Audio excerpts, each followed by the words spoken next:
हिमाचल प्रदेश की सरकार राज्य में 3 नए आधुनिक शहर बसाने की तैयारी में है, जिससे कैबिनेट मंत्री राजेश धर्मानी की अध्यक्षता में हुई समीक्षा बैठक में कई अहम फैसले उठाए गए हैं। बताया जा रहा है कि हिम चंडीगढ़, हिम पंचकुला और कांगड़ा में नई नेटवर्क सिटी विकसित करने की योजना बनाई गई है, जिसके साथ सरकार ने दावा किया है कि इन शहरों में आधुनिक सुविधाओं के साथ बेहतर शहरी विकास को बढ़ावा मिलेगा। कांग्रेस पार्टी के हमारे नेता और जो संसद में विपक्ष के नेता हैं राहुल गांधी जी, ये शुरू से बोल रहे थे कि जो ईरान अमेरिका का कन्फ्लिक्ट है,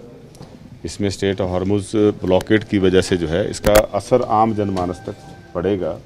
लेकिन भारत सरकार इसको मानने के लिए तैयार नहीं था। लेकिन अब उसका इम्पैक्ट आना शुरू हो गया है और भारत सरकार को भी चाहिए, खास करके प्रधानमंत्री जी को,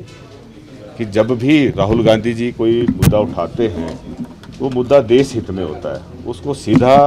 पॉलिटिकल आधार पे जो है उसको नज़रअंदाज करना एक किसी भी तरह से तर्कसंगत नहीं है। बल्कि मैं तो ये कहूँगा कि कुछ ऐसे मुद्दे होते हैं जो सत्ता पक्ष के लोग नहीं उठा पाते हैं, लेकिन विपक्ष के लोग जो हैं वो उस बात को आसानी से उठा सकते हैं। तो विपक्ष की बात को प्रधानमंत्री जी को विपक्ष जो है गंभीरता से लेना चाहिए और उस पर प्रोएक्टिव होकर काम करना चाहिए। इस मुद्दे के ऊपर भी अगर प्रोएक्टिवली भारत सरकार ने काम किया होता तो आज ये प्राइस जो बढ़े हैं इसकी जो बढ़ाने की ज़रूरत ना पड़ती, और जो शॉर्टेज चाहे वो एलपीजी की है, चाहे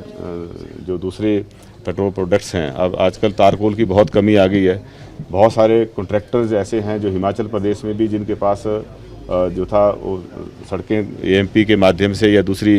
प्रधानमंत्री सड़क योजना में या नाबार्ड के तहत जो सड़कें हमारी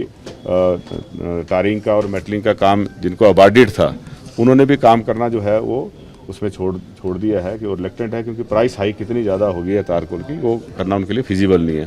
तो ये समय रहते अगर एक कदम उठाए होते तो आज उसकी दिक्कत ना आती। हमने हिमुडा की आज रिव्यू बैठक रखी थी और इसमें इस साल का जो हमारा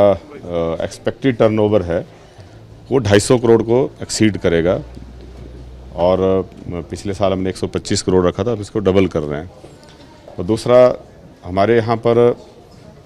हाउसिंग का काफ़ी स्कोप है। हमारे डिफरेंट जगह पे हाउसिंग कॉलोनीज आ रही हैं, उसमें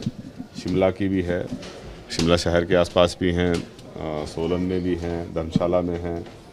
और कुछ नई जगह पे हम लैंड प्रोक्योर करने के प्रोसेस में हैं, चाहे वो सिरमौर की बात है,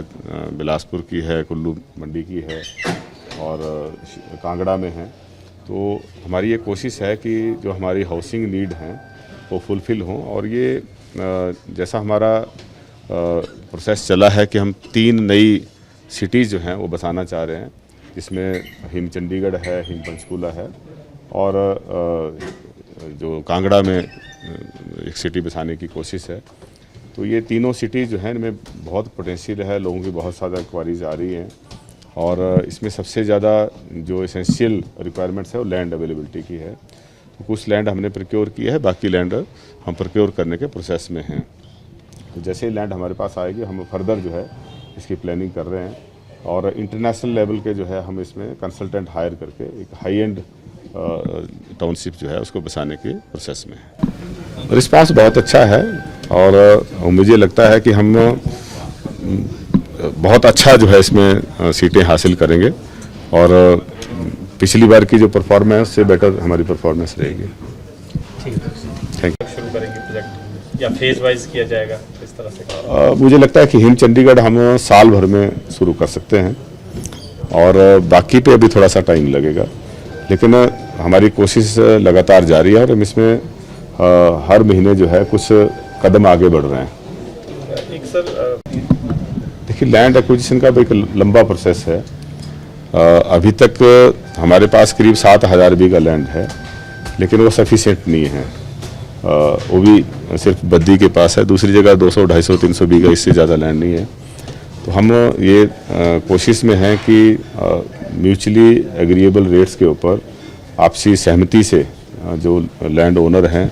वो लैंड ऑफर कर दें,